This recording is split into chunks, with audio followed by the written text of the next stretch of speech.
Hello crafty cuties, welcome back to Paper Terrace. Welcome to another mass make video. This is part 3 to my July series where I am creating 35 of these shaped 70s journals, and I am actually 5 of the 35 are actually a larger size, which I've just been doing off the side because the measurements are a little bit different, and 5 of them is kind of just easy to do those 5 separately. So when I say 35, it's including those. But anyways, enough about that. We're gonna get right in today because I have got to get these done. And so all of the covers are done. And if you are just stumbling upon this video and you did not see parts 1 and 2 where I made the covers, then I'll have that linked below. So we have the cover done, the insides are lined, and our closures are on. We're ready for pages, and I'm hoping in this video also binding. I am going to use a page template that I have here. I did create a full template printable. I'll have that linked below if you're interested. My paid Patreon members do get that for free. So let's talk about pages, because I have one here that will be kind of my prototype to help me get this all organized. And this is the variety of pages I'm going after. I have a certain scrapbook paper collection that I will be using, and then we're just going to have a variety of little fun bags, music paper, book pages, things like that. And so I want there to be, I think I'm going to go with 32 pages. So that essentially means I need 8 full pages. There's going to be lots of math talk because I'm going to be mathing it up today. So yeah, so each one needs 8 pages. That's prior to them being folded. So I am going to, I think, get this organized and started just like I would any other journal. The only difference with these ones is that I will have to, instead of just using my paper trimmer to trim them down, I am going to have to cut the curve, but that will be done right before binding. So let's go over the variety of pages that I plan to use for this. Let me grab the paper pad. And I have 4 of these since I'm using so much paper. So each one will have, I think, 2 of the, maybe we'll go 3. 2 or 3 of these pages from this paper pad. We'll have a book page, and I thought this one was fun because it's like a wide page. It also has some fun writing in it. But yeah, this is like a wide page, so I think it will work really well with this shape and everything. We have these fun policy envelopes. I have these plaid glassine bags, and then some Dollar Tree papers. I have this fun like vocabulary type paper, and then some ledger paper. I should have enough of all of this for each of these. I think, yeah, you know what? I did not grab the music paper, but I think instead of music paper, I'm just going to do 3 of these instead of 2, just so that each one has a good amount of these cute prints. So let's go ahead, and I am going to start cutting all of the, no, I'm going to go through and grab the right amount of all of these. That's what I am going to do. So for example, so I have 30 journals here, and so each one will have 3 of these. So I think that means I need 90 pages of that. So pretty much I can just grab, so we have 48, 48. So probably these 2 might be enough, but you have to keep in mind these also have some cut aparts. So yes, I will not take these out of here quite yet, but I'm going to set this aside. I'll need 30 of, and then basically I just need 30 of this, 30, 30, 30, 30. So I'm not going to count that on camera, but I will be right back when I have those piles of all of the papers. Everything is numbered in their little piles there, so 30 of each pile. And then of course we have the scrapbook paper. Then what I'm going to do now is cut down each pile. Obviously a few of these things are already small enough that I won't need to trim them down, but I am going to start by trimming them down as close to the size that I can get them, by just trimming it down into like a rectangle shape, if that makes sense. So let me give you an idea. So this is what the page will look like opened up. This is another piece of my template. So essentially I'm gonna cut down each one to be no bigger than, it can be smaller, but no bigger than, I'm gonna go with 6, I'm gonna cut it down to 6 1/4, 6 1/4 by 10 3/4. 6 1/4 by 10 3/4. So I will get everything to the size. So I'll just do a couple of those with you just to give you an idea. So let's see, 6 1/4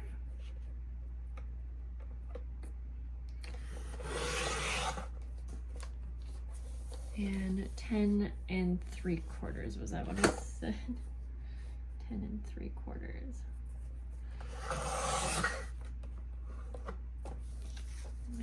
I'm just gonna make sure I did that right. Yes, okay. So then you can see it's as close to this size as I can get it before we are going to round all of the corners or all of the edges. So I'm going to just get each pile cut down first. That way we will be closer to the size and shape that we need. And I'll do this before collating each pile for each journal. So again, we're gonna go to 6 1/4, and this does really help me out having a nice heavy duty paper trimmer for times like this, because I can cut a lot at once, and you can see I have a lot to cut.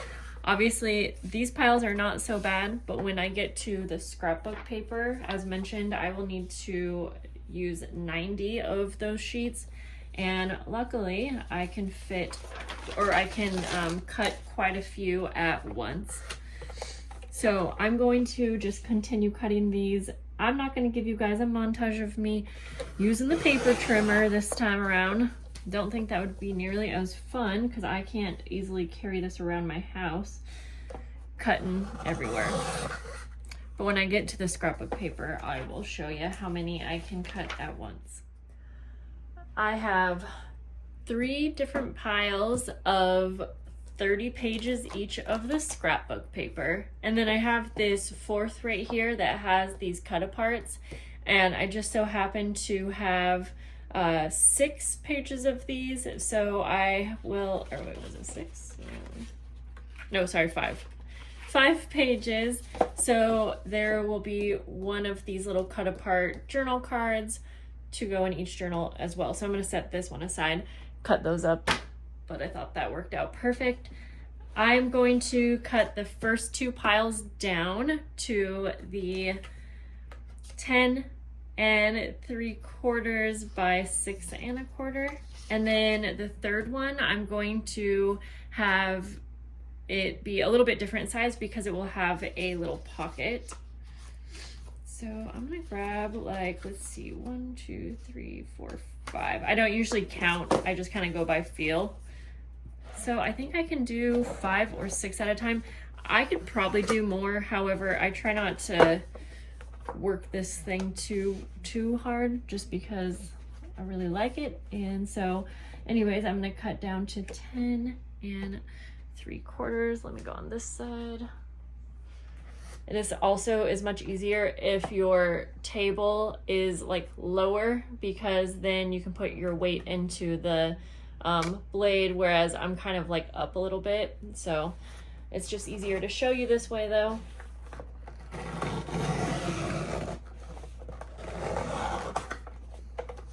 And then And I like to have the blade go up. Again, it's just easier pushing than it is pulling for me. Okay, and then 6 1/4.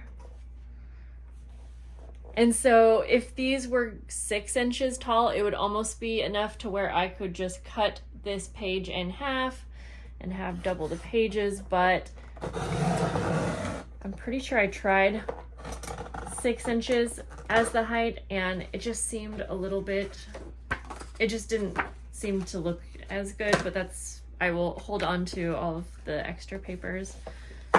Yeah, I would say 5 is probably a good number for trimming, which I think is pretty good because this is pretty heavy scrapbook paper.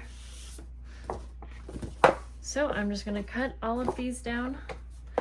When I get to the third pile, I'll show you how I will cut that down to create a very easy pocket in the center page of the journals.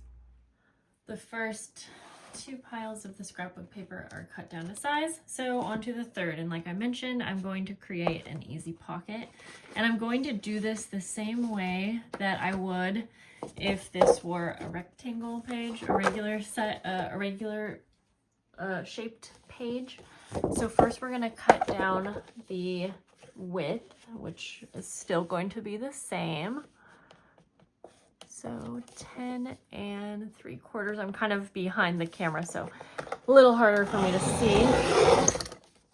But the height is what we will cut down slightly bigger. So we were doing 6 1/4, and I'm going to bring it up to 8 inches.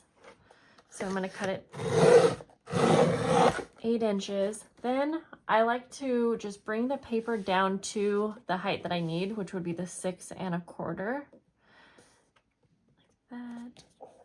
And I'm gonna make the slightest, tiniest little mark in the paper, but you could also just fold this up to get a little bit of a fold mark, just barely. That's just to give me a guideline, because then what I will do, go through, and I will have to do this for each paper, but it should be pretty quick. And just fold that up like so and try to get it straighter than what I just did, but you get the point. Yeah, I did that kind of crooked, but you get the idea. So I'm going to do that to all of them, and I'm going to stack it down and continue on with the whole stack here. And just to be clear, I am not gluing or closing those pockets yet, since we still have to add the curvature. I'm gonna wait until we do that to show you where I will attach or finish off those pockets. This angle is very hard, so I'm gonna continue on here. You know what? I'm thinking I'm gonna actually change my mind and do 8 1/2 as the height rather than that 8 inches. I think I want the pocket to be just slightly bigger.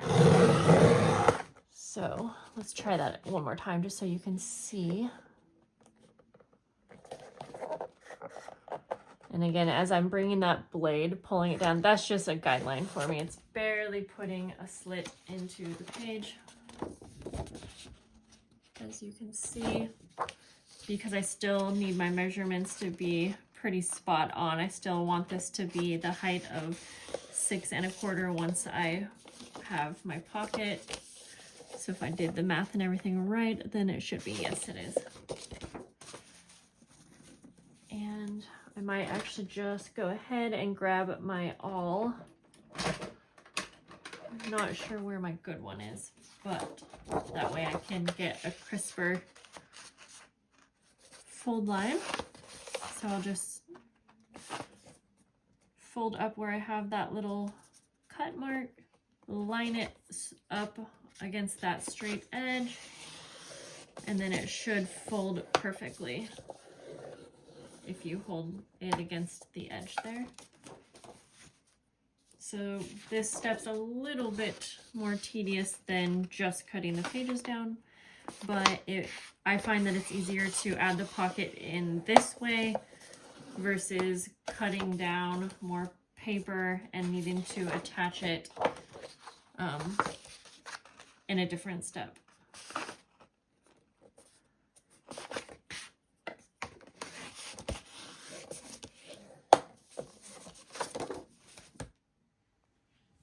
Now that everything is cut to size, I'm going to bring this, get everything else out of the way. And I have these stacked. So now I'm going to start making 30 different piles. Each pile will be one of the journal pages. So I'm gonna need a lot of space, but I want to at least show you some of it. So I am going to kind of get started here just so you can have an idea. I'm gonna go through each of the different types of pages in here, one at a time, placing it on top of one of the piles. So just so I can give you an idea what that looks like, I will get started here a little bit more into frame. And if I measured everything correctly, then everything should already be the perfect size and essentially ready for your journal to be turned into for the journal pages to be turned into a signature. Because these journals that I am making are not going to be any more decorated than just having the variety of pages. I'm gonna have to take over a different space because I won't have enough room here. So I will just focus on the area that you can see, which will be this table, and then just know that I have a few more piles over on a different desk. Now, I'm not necessarily paying attention to the order that I'm putting these in. However, you totally could. You could figure out which order you want your pages to be in and then stack them that way. Honestly, as I say that out loud, that would be probably pretty smart, because then all you would have to do is fold your stack if you had it lined up like perfectly.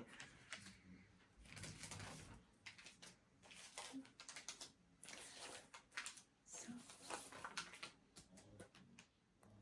as I told you, as I said that out loud, it seemed like that would actually be a good idea to put these in the correct order. So I'm trying to actually keep that in mind right now. So I'm going to kind of mix up the pages between scrapbook paper and then other pages. I know that I want to have my scrapbook paper that has the pockets to be the very center page. So I'm going to be stacking this up from bottom to top. So the bottom is going to be the center page. And since I didn't start with the scrapbook paper with the pocket, I'm just going to add that underneath at the very end. I hope that makes sense. But everything else will, I guess, essentially be in order. Of course, there's always room for, I might want to change something up a little bit. And since I don't have a ton of space here, I might have to make sure everything is lined up just right before I do fold it. But this should at least help a little bit. We'll go with ledger paper next, and I ran out of a couple of the paper stacks. So like this ledger paper stack, I have some, oh yeah, I also have some graph paper. So each one will be a little bit different here. And then I will mention too that if you realize that I cut all of the scrapbook paper from the one paper pad, well, 3 of the same paper pad, but as I am adding the scrapbook paper to each pile, I'm going to also make sure that I'm not duplicating any of the prints, because there are definitely enough prints that each stack or each journal is going to have obviously different prints of the scrapbook paper. I feel like I said that kind of confusing, but you will see what I'm talking about as we go along. So no journal will have like duplicate pages. They're all going to have a variety. And there are some blinker designs in the paper pad. So again, I'm going to make sure that if there is a blank page, that the other two will hopefully be more of a fun pattern. And I don't think I mentioned earlier that I did keep this page a little extra wide, and I did a little fold in, which might seem silly because it's so small, but once it's actually a page, you can do all kinds of things with a little fold out. You can add something, a bigger piece of paper, journal card, die cut onto it. You can glue it down to the page to be a little side tuck. Now I am keeping in mind though that there will be a curve coming out of here somehow, so I'm not exactly sure how it's going to affect that little side fold, but I think it will be pretty cool. So I just wanted to point that out. I like to have a little bit of variation in the pages. Since these are non-decorated pages, I like to have, just a little bit of interest happening here. Since I did do these piles in order, the top page is going to essentially be the page that you will see when you open the journal. So, as I am placing these inside each journal cover, when it gets time for that, I will make sure that the top page isn't going to clash with the inside covers, and there are enough prints. And honestly, they all go together anyway, so that shouldn't be hard, but I'm going to make sure that I'm paying attention to that. So now I will just add one of these to each pile. Since the last page that I'm adding to the piles is actually going to go on the underneath side, instead of trying to work around that, I am just going to make a little bit more space now so that so I'm going to move just some of these over out of the way, because I think the quickest way to add the last page will be to add it as I am grabbing each one to fold in half. But I just need a little bit more of a workstation here.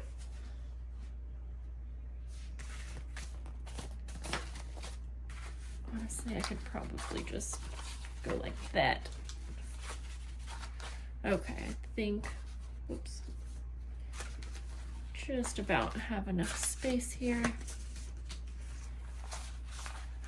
I did that kind of messy just to do it the quickest that I could to show you. Okay, so for this last step, I will just take each pile. I might need to double check the placement and make sure that all of the book pages are correctly, or facing correctly. And I could have honestly done that as I was stacking them, but I have limited space here. Then I will grab one of these for the center like that. Still have to finalize the pocket, but like I said, I think I'll do that after I cut them down. And then these should fold pretty nice. Again, I'm gonna just double check that those are all stacked nicely. And I don't know where my awl went, but I will find that, because I do want to make sure I'm getting a nice crisp fold. If you folded these all individually, you are gonna get a more crisp line, but I think I'm okay with just doing it this way since it's not really the largest stack of pages. But there are just so many different ways that you could do an assembly line style for the page part. You could have folded them all first and then stacked them, So again, I'm just gonna make sure that everything is facing the way that I want it. See, here's a little example. I noticed as I was starting to stack these papers on top, the elementary vocabulary page, whatever, that if I had it stacked like this, both of these flaps are going to be on the side, and it kind of bothered me. So I did start halfway through changing that up, just so it seems to flow a little bit better. And then remember, at this part, I am double checking to make sure that I did not duplicate any of the prints in the stacks.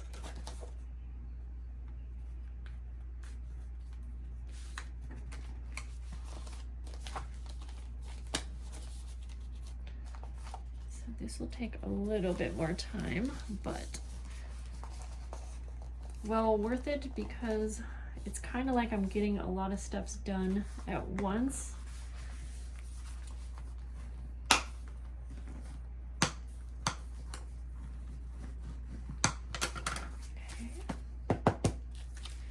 If the edges aren't perfect right here, that's going to be okay for these ones, because keep in mind that we will be coming back to these to trim down. I'm going to use my page template. I just wanted to quickly point something out. If you remember when I mentioned that I wanted to make sure that these were all 6 1/4, even though if I could have done 6 inches tall, I could have got more use out of the scrapbook papers, and sometimes I will do that to maximize my supplies, but I kind of wanted to show you what a page would look like. If I did 6 inches, we wouldn't be able to have that rounded top, because there's just not, it wouldn't, I mean, I could have, I suppose, rounded this, but it wouldn't have matched up with the cover very well.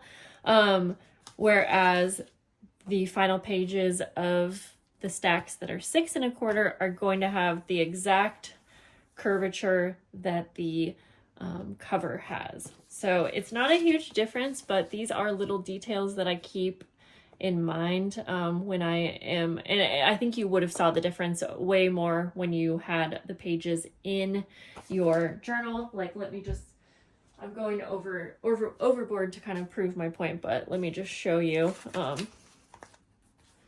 So for instance, here is the rounded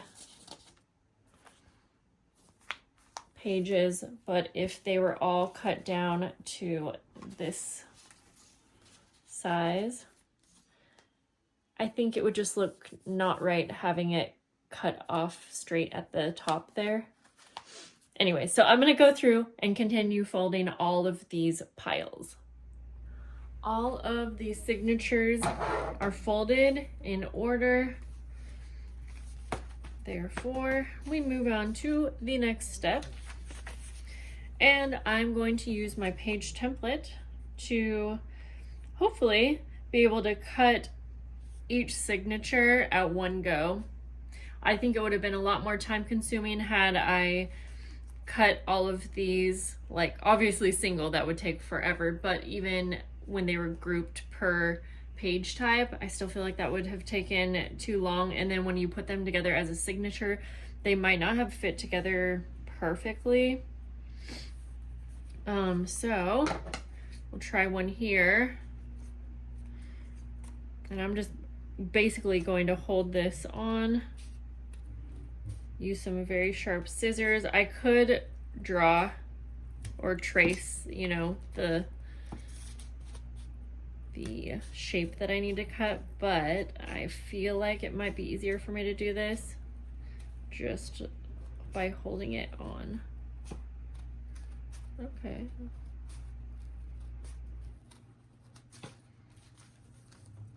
And when I'm doing this for the larger journals, I'll probably just do each signature all together, or sorry, each signature separately. But I'm not showing those larger journals in this portion of the video. Okay, I mean, I feel like that was pretty easy. So now everything should be cut to size, and now I will stick this into one of the covers. And again, as I mentioned earlier, I will be making sure that the front cover isn't clashing with the inside cover, and if it is, I'll just grab another one because I have a variety of options to choose from, and that fits perfectly. So I will set this aside and then do all of the cutting before we do any binding. Ugh, this makes me feel like I'm getting close, guys. I've been working on this for days and days and days. Now, I do have to glue or attach the pockets. I'm gonna figure that out later. I think I might staple these ones, actually. I feel like that could look pretty fun. So I will see you back here once I have all of the signatures inside cut and inside their corresponding journal cover. Okay, I actually ended up cutting the rest of these outside. My daughter was getting bored, and so I had to hang out with her while I was cutting. I do love that I can do things like that, for sure. Okay, so now I'm just gonna continue putting them inside their corresponding journal cover.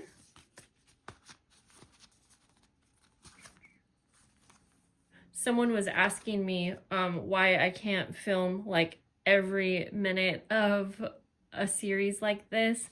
And if you guys saw the previous part 2, where I even left in quite a lot of the cutting the inside covers down, I had to speed that up. I think it was 8 times, and it still looked slow. So, I mean, I just don't really believe that there's anyone that's going to watch me cut paper for 7 hours. And that's not being an exaggeration, because sometimes I do spend 7 hours cutting things. So it's just really hard. And then not to mention, I have to move my tripod and camera all around.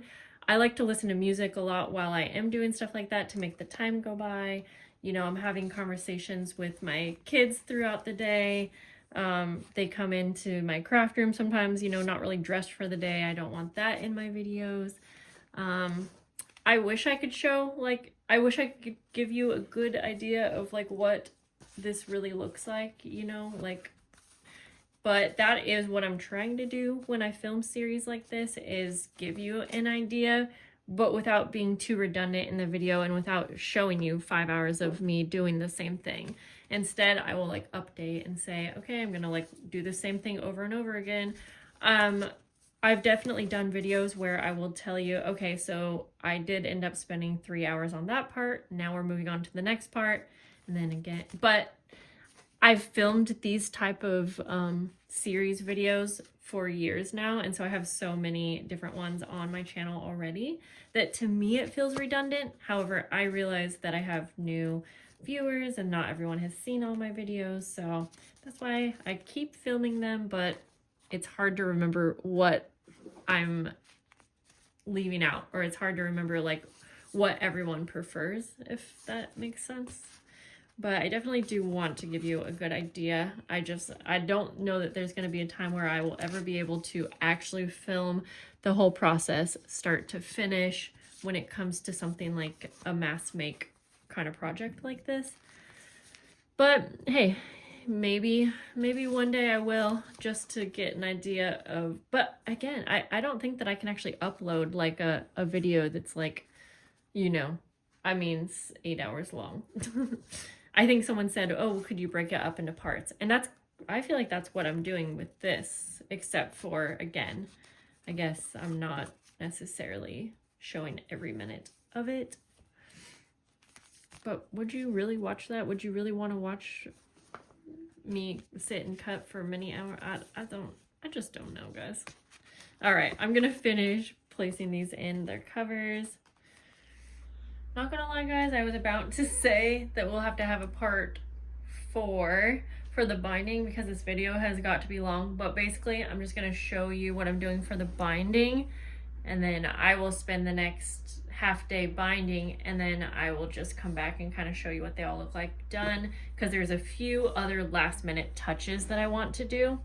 Also, if you want to see like the whole final collection, I'll do like a flip through, even though these are essentially all the same, but I'll do, you know, a final video at some point, and that will just be, I'll have that be separate, and I'll show you what the journals came with and all of that.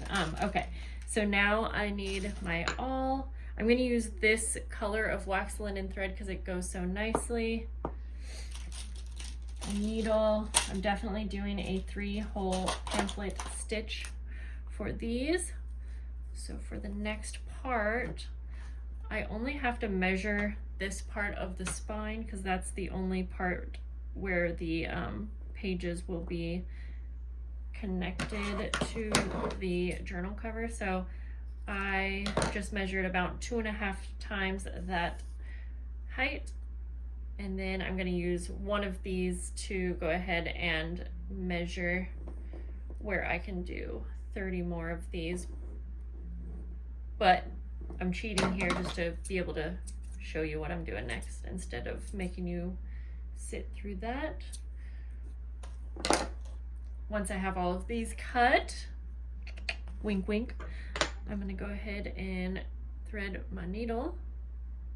I just spent like a little bit of time taking some final photos of where they are in this process, because that's another thing that I don't really have a way to show you a good way of, like, part of my whole routine, I guess you could say, is that I have to do a lot of things for social media and for thumbnail photos and for just so many other parts of this, because not only am I making a journal series, I'm also doing my job on Patreon, on YouTube. I kind of am able to combine all of those, if that makes sense. So even though I'm making a journal collection that, yes, I'm essentially selling and sending to my Patreon members, I'm also making content for YouTube while I'm doing that, but I also have to advertise on TikTok and Instagram and Facebook, and I want to keep photos for my memories too, and I'm always thinking of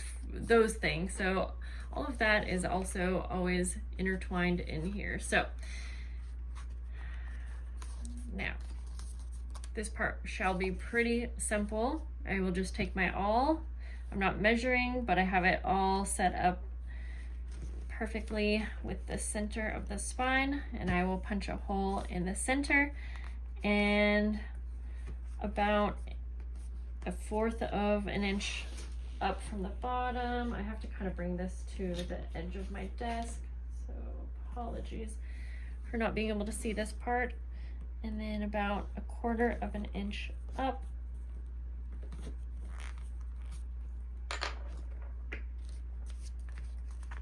And then this shall be pretty simple. I will just sew through, and I'm probably honestly going to take this stack and do this outside while Arlo's playing outside. And I hope I finish them tonight, but I'm trying to estimate the time. I probably need a few more hours, and it's already like 4 p.m. and my kids need me. There we go. 3-hole pamphlet stitch. I know that wasn't a tutorial, but I have plenty of tutorials on my channel for this entire journal if you want to see it from start to finish with just one. Cut off the excess. And then, where did my stapler go? Since I had these pockets that I still haven't attached, I'm going to just use my staple. I actually like that. I do like staples. I know it's not everyone's jam, but I don't want to use glue and have the glue get all over the other pages. I didn't want to sew these ones, so staples it is. Yeah, I'll probably just do that whole thing that I showed you in one go for each of these right now. All right, I'll just be back when I'm all done with this to give you a final goodbye. Just kidding, got ya. Know what? I'm gonna end the video here so that I can get this edited and up to you, because you're not gonna see much more at the end of this. I was essentially just gonna show you the journals bound, but they look exactly like what I have in my hand here. So we will stop here, but like I said, I will have a final video where I will introduce to you the full collection, and I'll probably show you the full journals in that one as well, maybe, or a separate one for that. I'll figure that out as time goes along. But thank you guys for joining me on this journey. Thank you for being my company as I make these journals. These are hands down my most favorite journal collection I've ever made. I am actually going to be a bit sad to send these off. I have made a few extra, and I'm thinking that I might spend some time actually decorating them super, super fun and possibly selling them on my website. They're going to be a little bit of a higher price range because I love them so much that I would rather put extra love into those if I'm going to sell anymore. But yeah, these are my favorite ever journals. So I hope you guys love them as much as I do. I'm also so excited to decorate the fully dressed ones as well. I'll see you guys later. I'm gonna stop talking. Love you, bye.